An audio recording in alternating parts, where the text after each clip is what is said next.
Okay, welcome back everyone.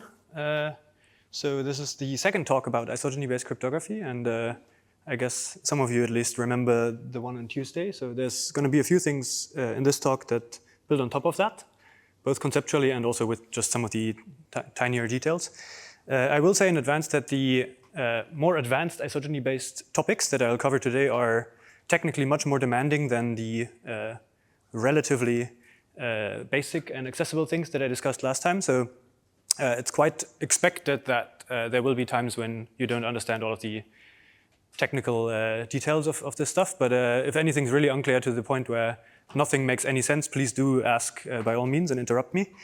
Yeah, this is a pretty complicated topic, and I've tried to simplify things as much as possible to explain what's going on without really delving into all the fine details, but yeah, it only works so well.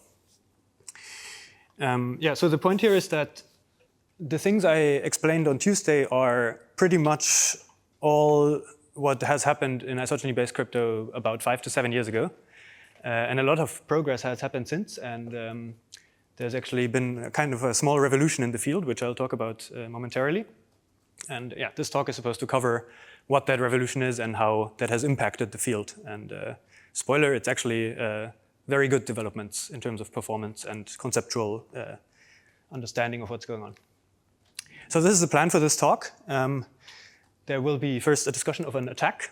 And now you might ask, this is a talk about advances, as the title suggests. Why is he talking about attacks?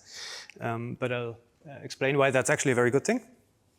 And then, yeah, we'll talk about some new techniques that have been developed in the past 3 or so years, and how to apply them to the two primitives that we've already seen last time. So again, I will talk about isogeny group actions, which was what this C-side thing was about, and about signatures from isogenies, which covers ski sign and, if time permits, something else. So I guess the younger people in the room might not even have heard of this, but COSIC with this logo used to be a post-quantum key exchange scheme that was submitted to the first NIST post-quantum call. And it was pretty attractive in many ways and wasn't really affected by any serious attacks through most of the process until it was. And then at that point, it failed pretty catastrophically. That happened in 2022. So this might seem like a very bad thing. And when that happened, a lot of people believed that this was really the end of isogeny-based cryptography and it was all dead from this point on. And I will convince you in the rest of the talk that that really hasn't happened. And in fact, it's somehow quite the opposite. Yeah, so this was really the isogeny-based scheme. A lot of people didn't even know that there was anything but COSIC in the family of isogeny-based cryptography. It was first proposed in 2011 and then broken in 2022. This 2011 figure is a little bit fake, perhaps, because I think nobody really cared about this until 2016-17, when the first NIST call basically appeared. Yeah, and there were absolutely no attack improvements throughout almost the entirety of the NIST post-quantum call. But then, yeah, someone found a very serious attack. And when that happened, the attack was actually partly based on a pretty old theorem that appeared in a paper from the 90s. And that led some people to claim that isogenists don't know what they're doing. The solution has been in this paper the entire time and nobody knew. But it's really not that simple. The theorem in that paper is just part of the attack. You actually need more to make it work for breaking COSIC. And it's also written in a very different language. It's really not obvious that that applied to COSIC. So applying this old theorem that indeed was very relevant to the problem of attacking COSIC was still a very much non-trivial task.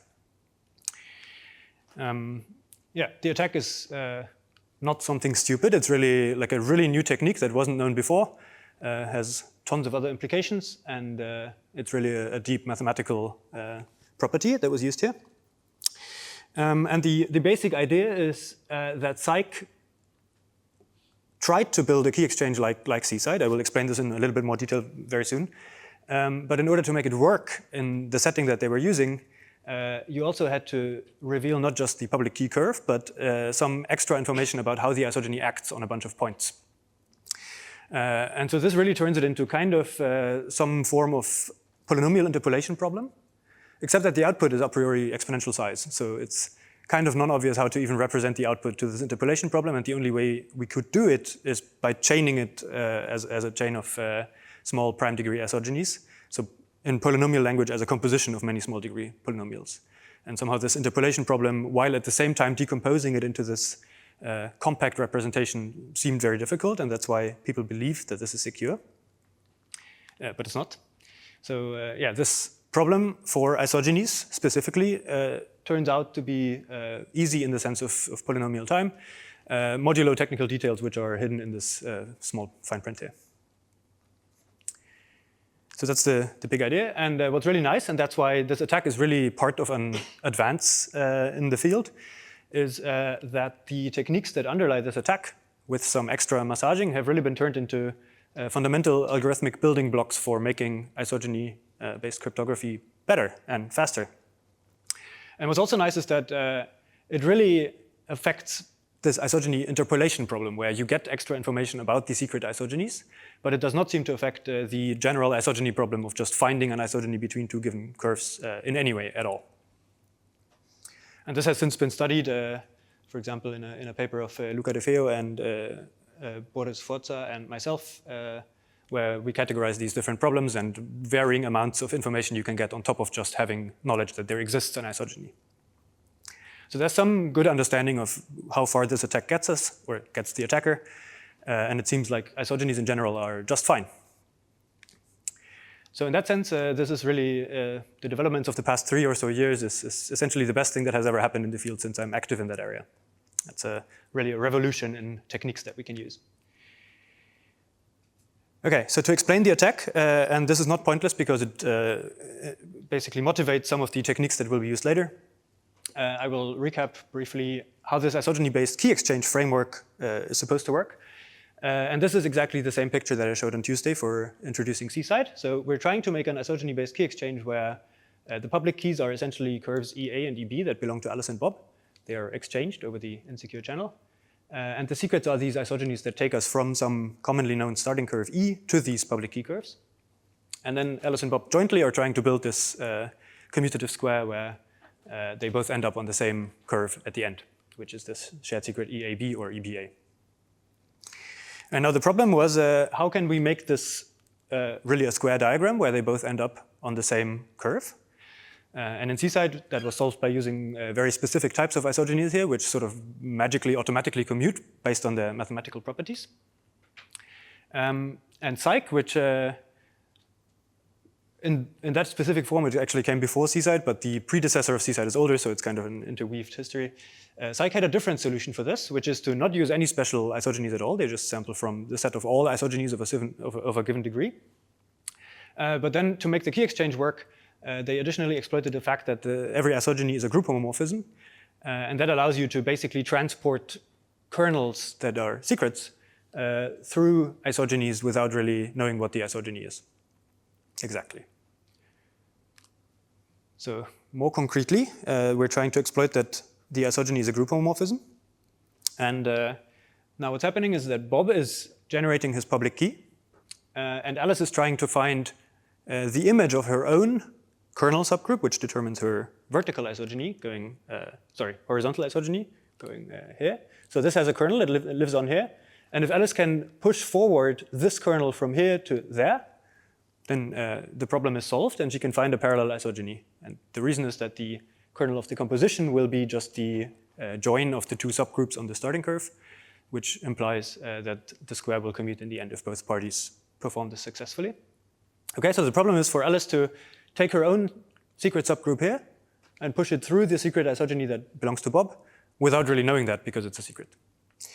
And yeah, so to help Alice, what Bob will do is he basically reveals the images of two specific points which span a two-dimensional subgroup, or rank 2 subgroup, under his own secret isogeny, which is phi b.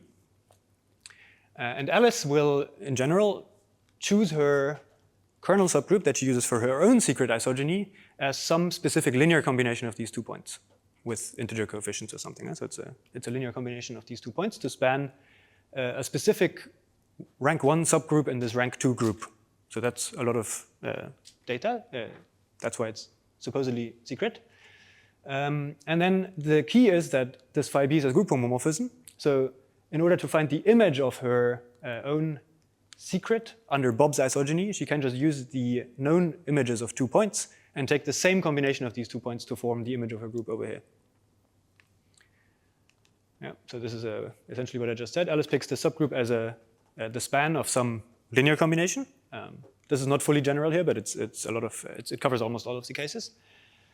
And then she can compute the image of her subgroup, which is just pushing the points through, by taking the span on the image curve of the same linear combination of the images that Bob has sent. And Bob can do the same thing symmetrically, and then they both get the images of their own secret under the other party's isogeny, and going both ways, the composition of the right and down and right from your perspective isogenies has the same kernel, so it leads to the same curve, and that's a shared secret. And one thing that this implies, and that's why this is really kind of an interpolation problem, is that you implicitly get a ton of information about Bob's secret isogeny. In fact, to make everything work here, this has been done with very smooth degree isogenies. And what that means is that the discrete log problem in this group spanned by P and Q is actually easy, because the orders of these points correspond to the degree of the isogeny. And therefore, the group that we're trying to decompose points in has very smooth order. And you can basically map any point through phi b that's inside of the span of P and Q by decomposing it as a linear combination of P and Q, and then taking the same linear combination of the public key image points on the image curve. So this is a lot of information, and it's really, for example, enough to uniquely determine the isogeny, which is not true for these 2 points alone, but if you have everything that's in their linear span, that really determines the isogeny, and you can explicitly map any point in here through the isogeny to there by decomposing it here and taking the same combination here. So this is kind of a bit of a cause for concern, and this has been known for a long time. There have been some papers that implicitly exploit this to build partial attacks on variants of SIDH or Psych, but it hadn't been successfully exploited to really break the entire system. So the big tool that was added in order to make this work is the idea of basically extending our space of objects that we're looking at. And historically, in isogeny-based cryptography, we've really only worked with elliptic curves. They're easy, you can easily write them down. They've been used in cryptography since at least the 80s, or the 80s actually. So this is like the natural thing to do when you're trying to make something with isogenies. But there are other objects that also have isogenies between them, and as it turns out, there's actually a very strong connection between certain types of isogenies between elliptic curves and isogenies between these other objects. And that is the key to this attack. And yeah, what it really exploits concretely is that you can take a product of elliptic curves, which works pretty much exactly how you'd think. So you just write points on these products as tuples of points on the individual factors, and you can represent the product by the two curves separately. And this gives you something that is still an algebraic group of sorts.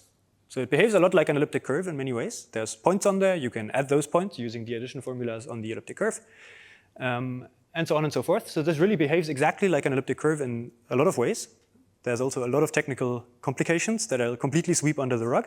But morally speaking, this is really approximately the same, except that you're in higher dimensions. So you get a surface instead of a curve. And this can be generalized even more, and this will also be used in some of the following. You can, of course, take more factors here, and then you get a 4-dimensional or 8-dimensional abelian variety is the proper name for these kinds of things. So that's part of what's used here. And then these things also admit isogenies between them. So a lot of the stuff that we've been doing in 1 dimensions carries over in some way, modulo tons of technical complications that I'll, again, sweep under the rug. But that's the idea, yeah. So we still have points, we have a group, we have isogenies that come from kernel subgroups, except that you need to pay attention to which kernels are allowed and stuff. So there's a lot of details, but yeah, we'll ignore that. And if everything works out, it really works the same.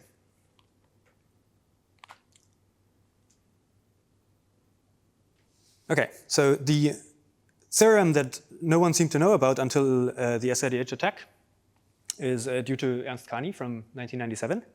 And it answers the question, under which circumstances can you take an isogeny from some product of elliptic curves and get back to another product of 2 elliptic curves?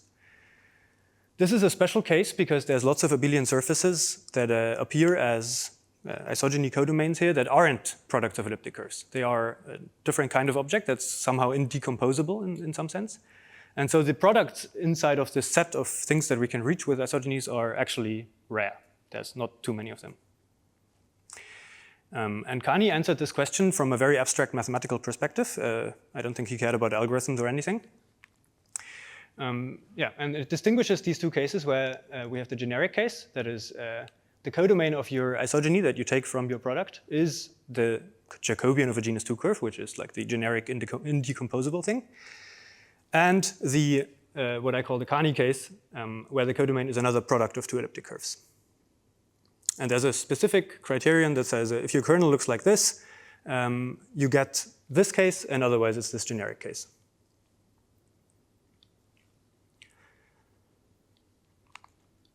So that's the key ingredient to the attack by Wouter Kastrik and Thomas de Grue from Leuven, in fact. So I guess quite a few of you know these guys.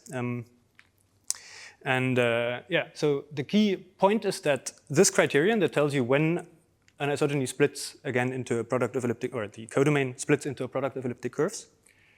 They notice that this can be used to check if an SIDH public key is valid. And valid here means that, well, these public keys now consist of the actual curve together with 2 points, right? And the points are claimed to be the images of known points P and Q under the secret isogeny. And the secret isogeny has known degree because of the way everything is set up. And so there's invalid keys where you just send garbage points together with your public key curve. And a priori, these are not easy to recognize. But with Panny's criterion, you can really tell if and only if an SIDH public key is valid, because the validity of the public key corresponds exactly to this splitting behavior. We'll see in a second how. So that's what they noticed, and from there everything basically falls apart immediately, because we'd previously known that if you can recognize valid or invalid SIDH public keys, you can also recover private keys. So it completely breaks the scheme. Public key validation was already known to be essentially equivalent to breaking the scheme, which at the time people interpreted as saying that public key validation is hard, but as it now turned out, both of these problems are easy. And the idea is basically that you kind of take a small step in your isogeny graph and you basically guess part of the isogeny and you translate your public key accordingly to your guess, and then you check if that's still valid or not, and that will tell you if your guess was good or not. It's essentially the idea, and then you just iterate to recover the entire key. Yeah, and then there's also more improvements that I'll subsume here. So I won't describe the original attack, which is really based on this oracle, but there's a streamlined version of the attack that is nowadays what people are thinking about. And yeah, these three things together basically immediately lead to an unconditional polynomial time attack on SIDH and Psych. The original version wasn't unconditional. It used some extra properties that are practically satisfied in, for example, the NIST proposal that was popular for a while. But yeah, as it turns out, there's basically no way to fix this without really changing the scheme in a serious way. So just to give you an idea of how broken this was, the original Magma code written by Wouter and Thomas breaks the largest instantiation of this that was submitted to NIST in less than 1 day on a single laptop core. So it's really very much broken. It's in the weekend on a laptop category, except that you can even speed it up more. And later people have, and I've also worked on this a little bit, but the main contributors are Giacomo Pope and Rémi Udomfang. They've improved this attack by re-implementing some things in Sage and optimizing some of the algorithms, and now it's really doable in less than 2 hours for the largest instantiation.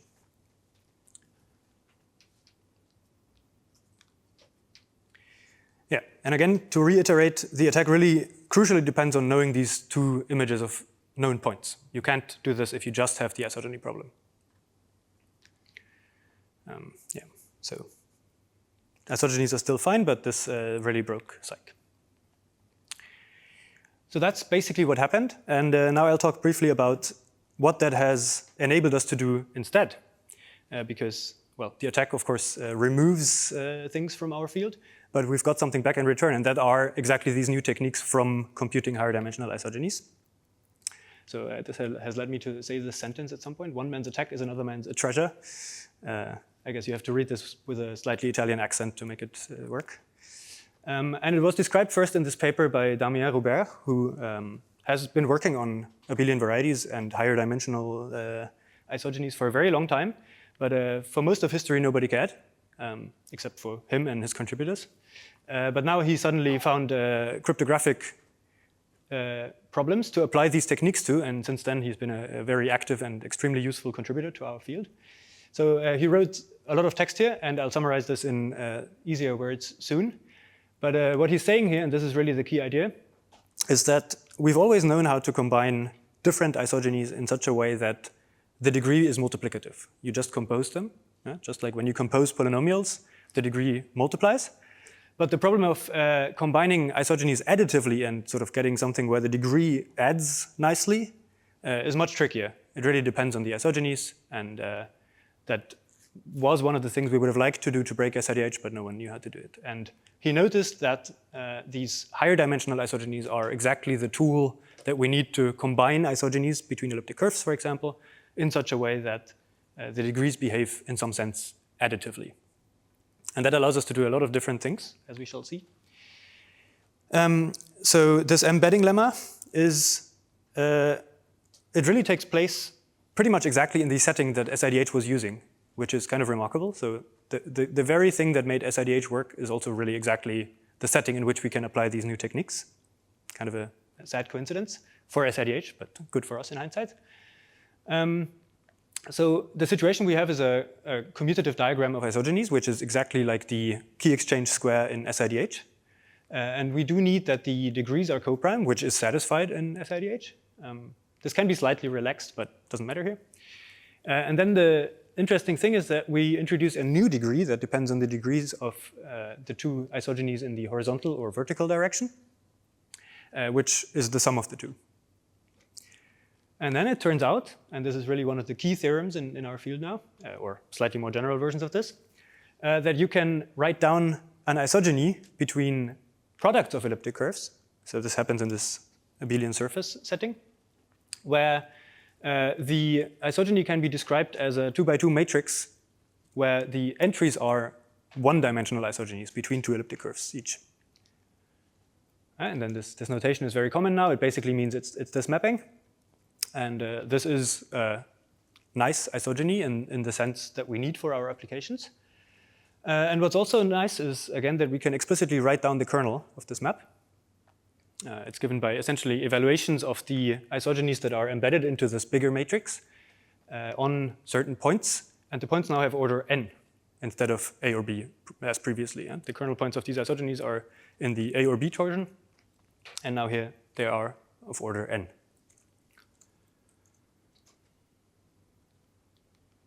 Yeah, so this is part of Kani's lemma as well. Or at least I guess he didn't write down this matrix, but it follows immediately from what he's been doing. Yes, there's a question. Maybe I don't see it on the slide, what you mentioned before, but what's just 5 hat? Because I see 5 prime. These are the dual isogenies. So the different kernel? Here. Yeah, but I only see 5 prime. So hat in general refers to the dual of an isogeny, and it's this isogeny that goes backwards and behaves a bit like an inverse, but scaled by the degree. Yeah, and this shows up here for reasons that I can't explain. Yeah. Any other questions about this?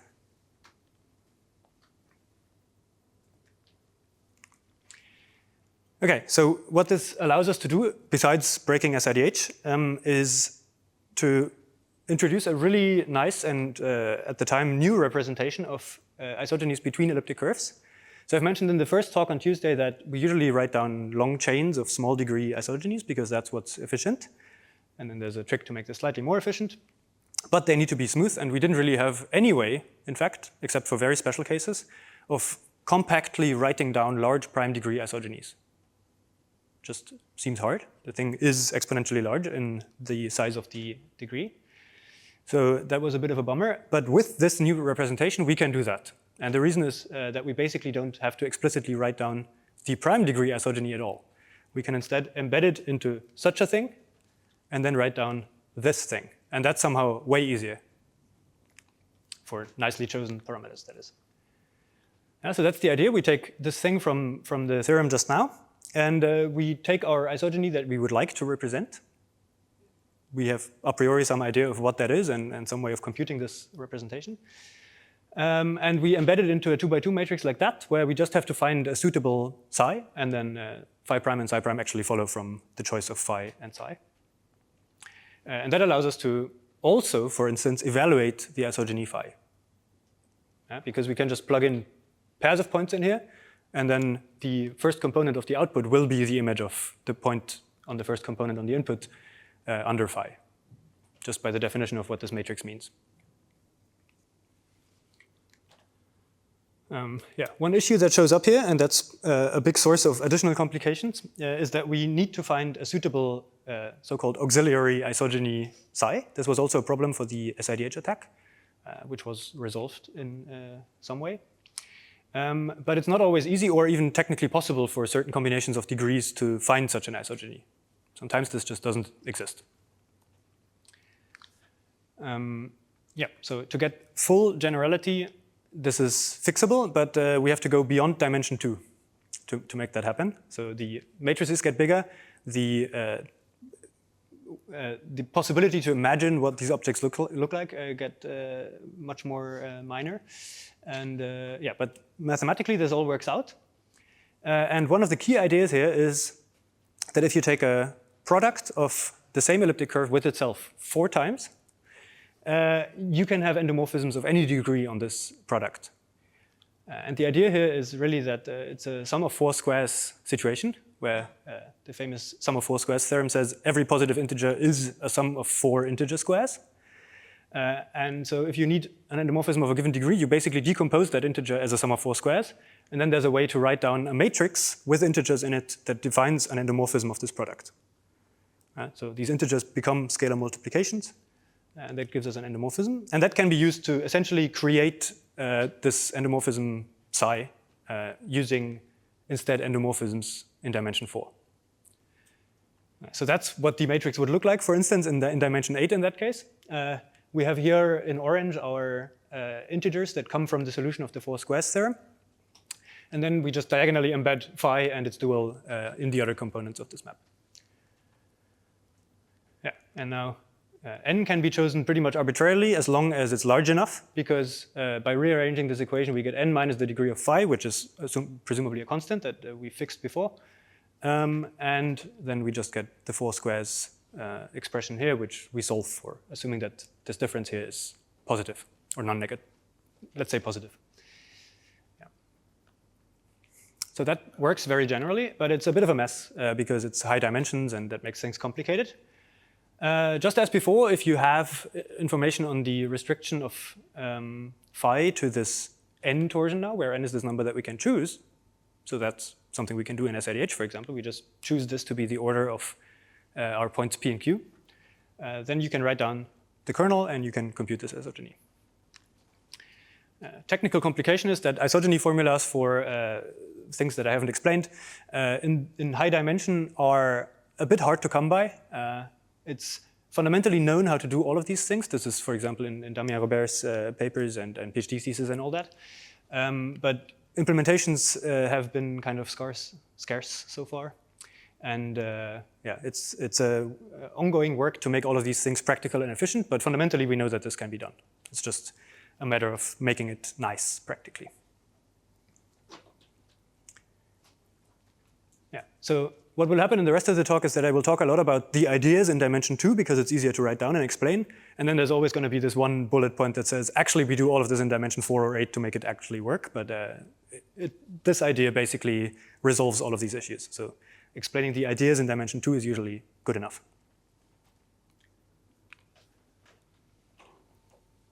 OK, so that's the techniques. Are there any questions about any of this so far? Yep. You just said like it carries over to the case for 4 or 8. How, like, what would that choice imply? Or, like, when would you choose 4? So it basically hinges on this sum of 4 squares thing. So the point is that 8 is enough because you can get endomorphism of any degree in dimension 4. Yeah. Sometimes you can find a suitable endomorphism in degree in dimension 2. Is this something you just like notice afterwards? It's not a choice necessarily you make. So for concrete constructions, we make a choice ahead of time based on the methods we have to construct the isogenies here and these things. If you have, well, it depends on how your inputs are given and what you're really trying to achieve. But yeah, I mean, usually we just make a choice in advance for the application. Yeah. Is it fun going further? Dimension 16, not really, I think. So if you just want to work with or embed isogenies between elliptic curves, then this is really the general thing that works. If you are trying to, and that is technically possible, if you're trying to represent two-dimensional isogenies as part of a higher dimensional isogeny, you can do the same thing. It's just going to be even messier, and then dimension 16 makes sense because it's just 8 times the original dimension. Yeah, I guess nobody has done that, but yeah. Yeah, maybe I should also stress this again. The actual isogenies that we're using to build schemes and so on are still one-dimensional between elliptic curves in our setting.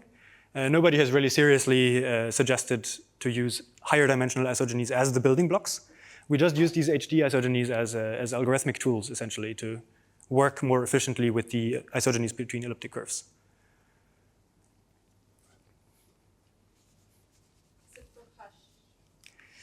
Yeah, so there's been a few papers that explore this, but I think the technical complications and the relatively minor efficiency gains are not really balanced enough for it to be a serious proposal at this time.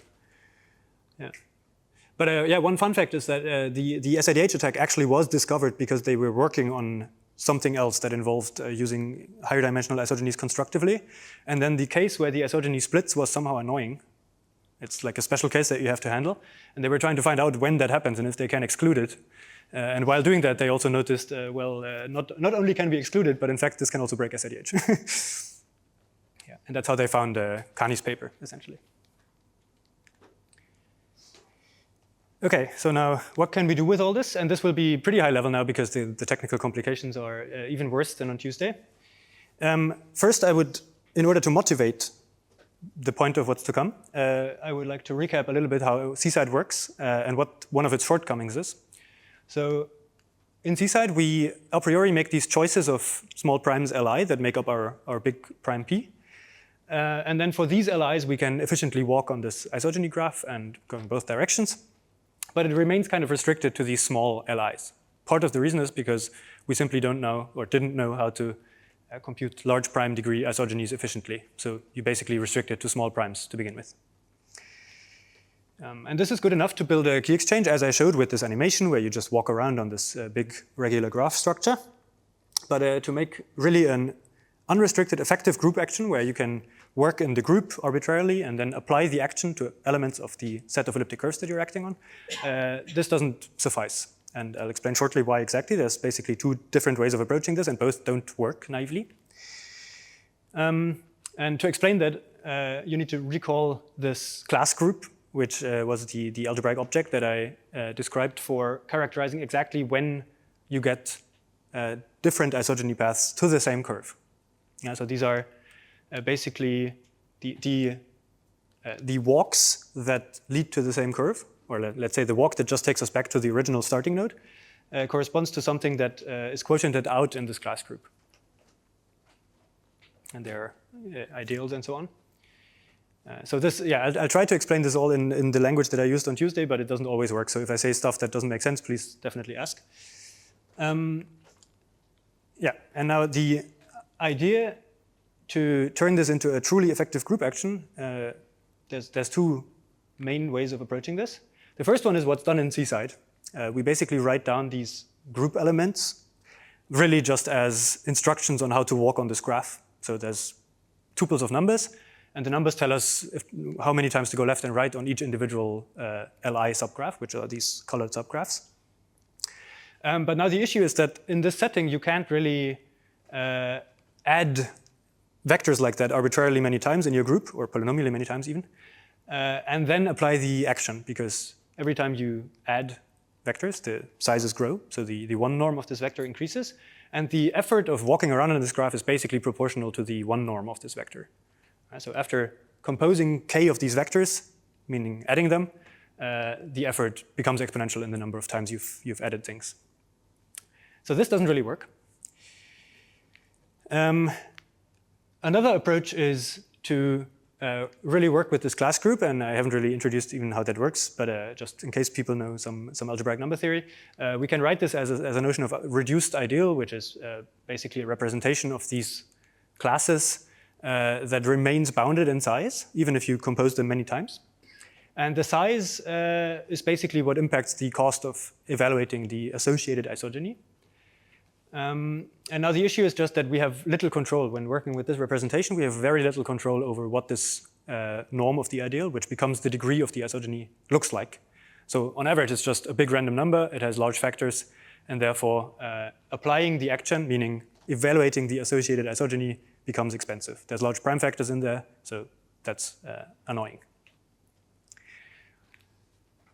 Right, so for either of these two approaches, this is not an effective group action in the sense that working in the group and then applying the action are both unconditionally efficient.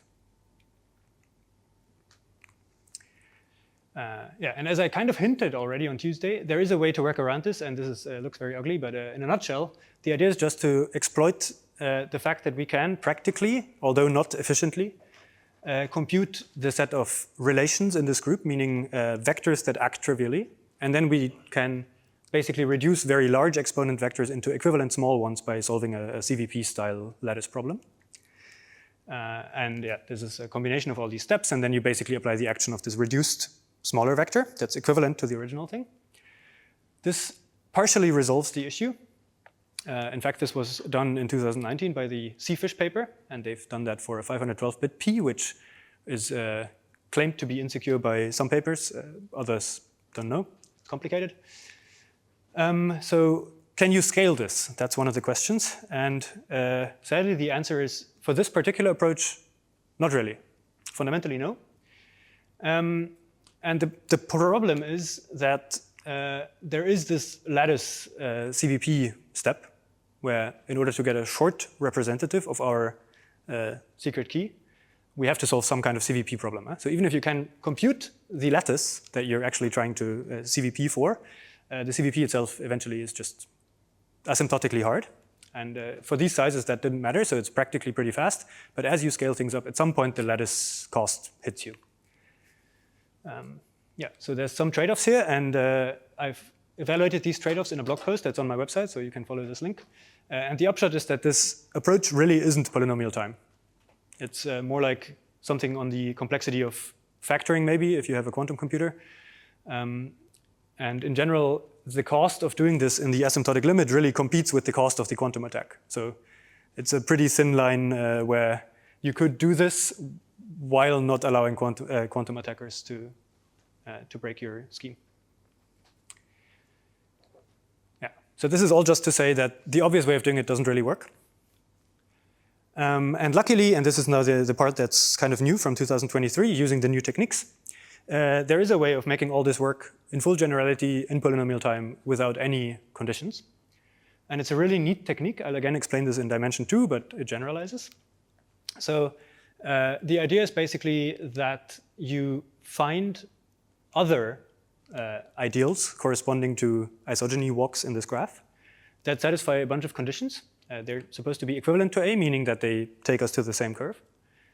And then we're going to use the HD representation to take the isogenies defined by these two ideals, more or less, and embed them into a higher dimensional thing, which we can compute efficiently, and that allows us to also extract the embedded one-dimensional isogenies, which is the thing we're looking for. One major source of technical complications here is that, at least in dimension 2, we have to solve a 4-variable quadratic form over the integers, which is pretty hard in general. So this is a complicated Diophantine equation, and solving that is a major problem in general. Depending on the exact setting, it can be done or not. So this is the diagram we would like to draw in the end. We take our two ideals B, and then C bar basically corresponds to taking the inverse directions for everything. And what we would really like to compute is basically just this arrow, right? So A is the original description of our isogeny, and now we've replaced it by something else that is equivalent. And we would really like to just compute this arrow, but we really can't because it's just going to be a large random-looking degree, and that is, in general, kind of hard. But this diagram looks quite a lot like the SIDH diagram again. We have a square-shaped diagram. There's arrows at the horizontal and vertical directions with the same degrees, both sides. And the whole thing commutes as well. If you want to verify that as an exercise, that's definitely doable. So we can apply the Panny-style techniques. And this, again, gives us a two-dimensional, in this case, isogeny that is defined on E times E, which is these two curves. And it takes us to the product of EA, which is the codomain of the original isogeny that we were trying to compute, times the curve that's reached by going the inverse direction. Yeah, and there's technical stuff to verify all of this, but this works. And what's also nice is that, at least theoretically, we can write down the kernel as well of this isogeny. And if we can write down the kernel, we can compute the isogeny as a two-dimensional isogeny, and therefore we've embedded our isogeny phi b in this case, which allows us to read off this curve EA, which is what we want.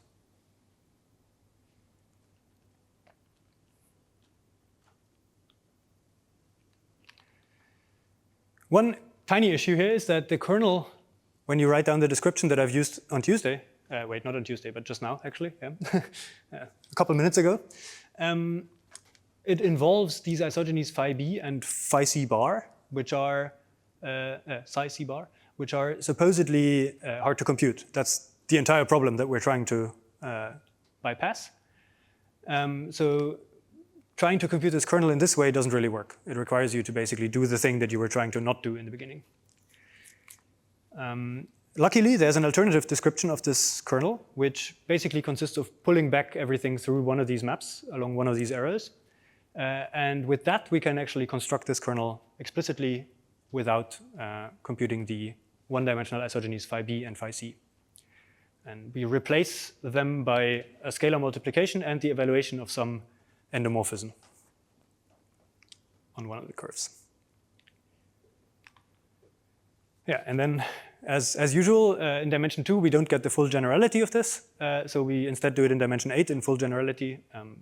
There are examples of this in dimension 2 and 4 as well, but it's kind of complicated and a bit messy. So the upshot is that using this in dimension 8, you can really compute the isogeny group action in CSIDE, for example, or other schemes that work the same, strictly in polynomial time with no heuristics. And it doesn't really matter if you work in the group and compose your descriptions of paths, which are ideals or not, before you do that. So this resolves a lot of headache for the people who've written papers about group action-based post-quantum cryptography, because they've always said you can use CSIDE, for example, to do this. But then there was always the footnote that you can't really act with arbitrary group elements in CSIDE a priori. It's not obvious how to do that. Now it's known that you can do this in polynomial time, and therefore the abstraction of what primitive we're actually offering has simplified very much. Yeah, and this is the most recent paper in this family and probably the best result so far. It's called Pegasus, some acronym involving the first letters of some words in the title. Tons of authors. There's also some people from Leuven here again, so I guess you've seen those.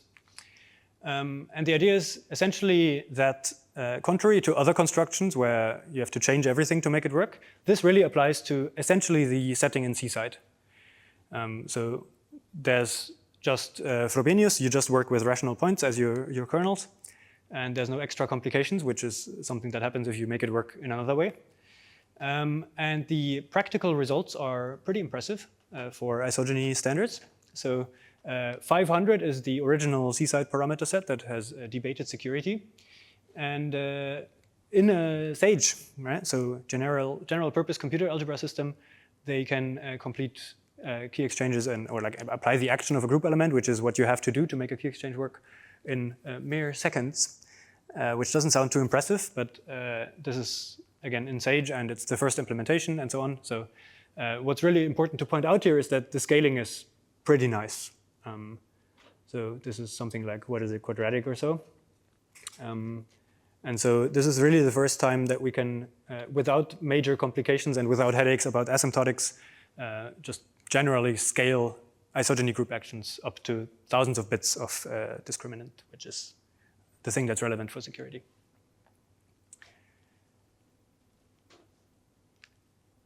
Right, any questions about that?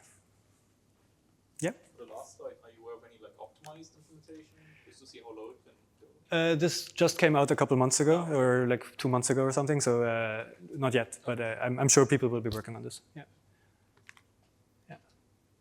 There is a bit of like the inherent bottleneck at the end will be arithmetic, because it's just large numbers here. Like if you work with RSA-sized integers and then you do ECC and also isogenies and 4-dimensional isogenies on top, there's just a lot of computation. So it will never be like fast, but it could be pretty practical.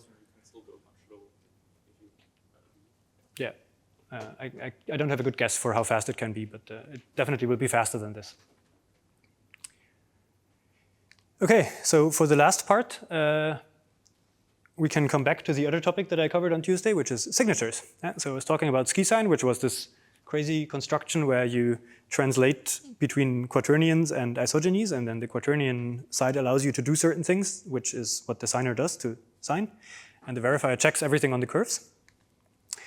And I showed you some numbers there that weren't that impressive, but I'm happy to report that the current version of SkiSign that was submitted to NIST in the second round of the signatures on-ramp call is really much better. So there's a 20 times, give or take, speed up. And it really all relies on these extra new tools where we have higher dimensional isogenies that allow us to compute one-dimensional isogenies in a nicer way. And it also shrunk the signatures a little bit, but that's not too much. Yeah, and so the key idea here is really just to replace as much as we can by this HD representation of isogenies. In this case, it's all using dimension 2, which is nice for performance, because the higher the dimension, the more coordinates you need to write this stuff down, and it just becomes a bit of a mess. And yeah, the picture here shows a couple double errors, and those are the ones where we use HD isogenies. So the only thing that's still a traditional standard one-dimensional elliptic curve isogeny is the challenge. And everything else is computed by the prover. And the prover has extra information on top of the public, which allows them to really find these HD isogenies nicely for the particular domains that they should go to, codomains. So everything is HD, and then only the challenge comes in as a standard isogeny, and then this kind of gets translated into the quaternion setting, and everything is combined in order to find an HD response isogeny. Lots of technical details that I will not talk about. The upshot is that it's no longer slow by isogeny standards, so it's still very slow compared to, I don't know, lattice-based signatures, for instance. But it also has extremely small data, public keys and signatures, compared to pretty much everybody else. And the speeds now are given in something like tens or hundreds of megacycles. So this is on the scale of milliseconds, tens of milliseconds, maybe hundreds of milliseconds for the larger ones, on standard modern CPUs. So yeah, if you talk to embedded hardware people, this is still absolutely unthinkable, of course. But I imagine, especially since verification is pretty fast compared to the other operations, for some applications that this could actually have its niche where you can use this kind of performance. If you only sign a few times and verify often, yes? Is this on single core or do you use? That's single core, yeah. Yeah, if you think about people using their laptops, it's not that bad. If you think about being Google and doing this billions of times per second, it does incur a proportional performance hit. But your size is so significantly smaller than it just wants. Yeah, it's a trade-off, huh? Yeah. So depending on the application, if you really care about the size, this might be the right thing to use. Yeah, practice will tell if anybody really wants this. So just to drive home how small this is, here's a picture from this NIST signatures zoo. And on the x-axis, we have the public key size in bytes. On the y-axis, we have the signature size in bytes. Luckily for us, the performance is not shown in this graph. And the color coding is red crosses are stuff that's broken or at least has some security problems that have been reported. The purple stars are schemes that are currently under standardization by NIST. The blue dots are pre-quantum signatures, elliptic curves and RSA. And these three black crosses are all ski sign. Okay, so it's really entirely in its own league in terms of sizes compared to all of the other post-quantum signature contenders.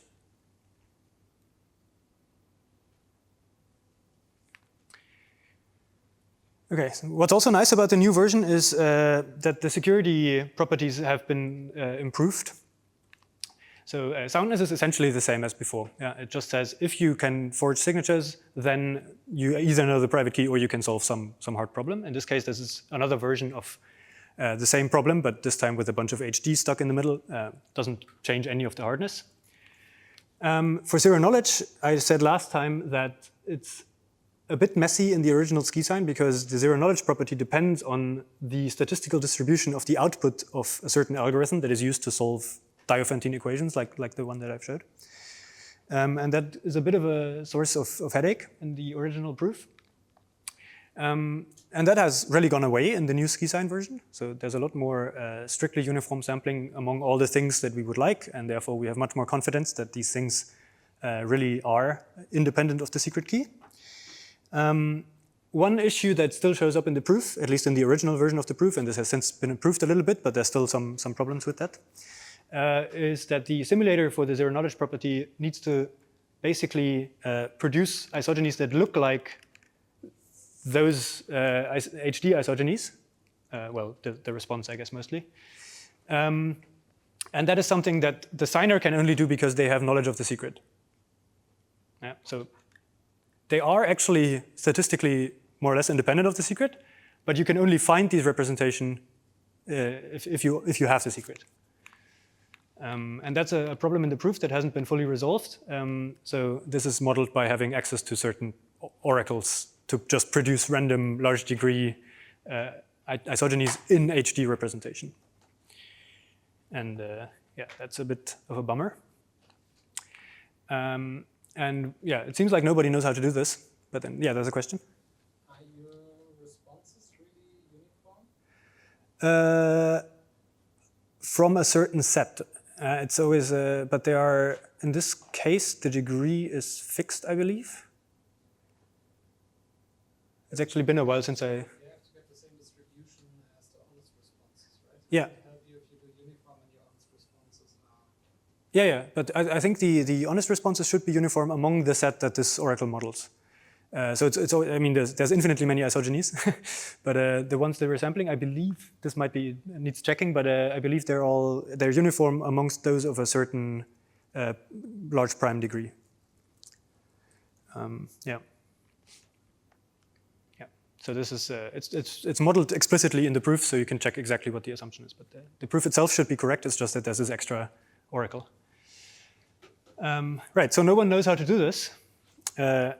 And as before, whenever we don't know how to do something, that is maybe a good thing for cryptography, right? So we need access to this oracle, and we don't know how to instantiate this, so there's a bit of a gap in the security proof.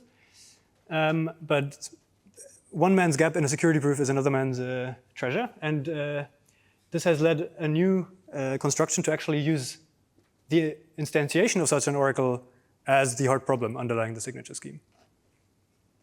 Yeah, and it's 2 rounds, so it's actually even simpler than the previous commit challenge response thing. And the idea is really just that the alleged hard problem is that you can't produce isogenies of given degree if you don't have extra knowledge about the curves that you're working with. Yeah, so the public key is just like in SkiSign, just some supersingle elliptic curve where the prover knows a secret. And the secret allows them to really sample isogenies of given degree from there. And the challenge is just some large prime number q. So it's very easy to sample challenges and so on. And then the response is an isogeny of degree q, the desired degree. And it's given in this HD representation. And the idea is that since we don't know how to instantiate the oracle in the SkiSign proof, doing this is supposedly actually hard. Yeah? And the prover can do it because they know the endomorphism ring of this curve E, which is something they get from having knowledge of the secret isogeny. Yeah, so isogenies allow you to transport endomorphism rings, and E0 is a special curve where everybody knows the endomorphism ring. So that's kind of the idea. And it's actually pretty good.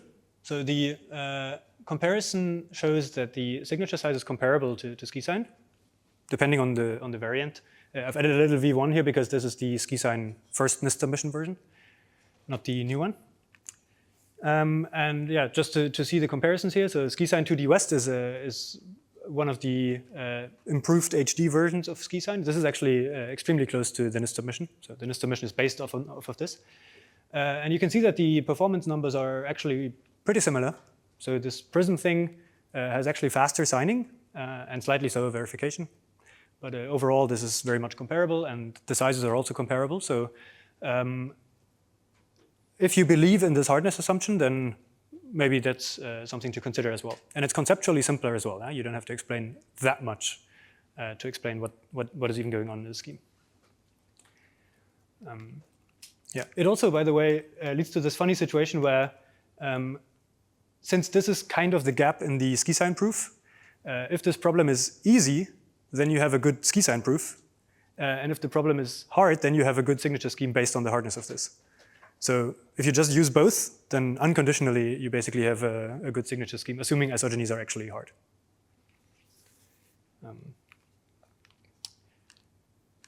Okay, just one more thing. I've already advertised the Isogeny Club on Tuesday. There's another thing where aspiring isogenists can play around with this stuff and learn some things. CryptoHack is a website run by enthusiasts, essentially, that does all kinds of cryptography-related things. I very much recommend doing these things. Fun exercises for learning coding and explicit cryptanalysis and all that. And there is an isogeny category, so if you want to get a feel for how all of this really works in practice, in Sage, for example, definitely go check that out. And that is the end of my talk. So thanks for sticking with us till the end. And I guess there's a little bit of time for a few questions. Yes, thanks.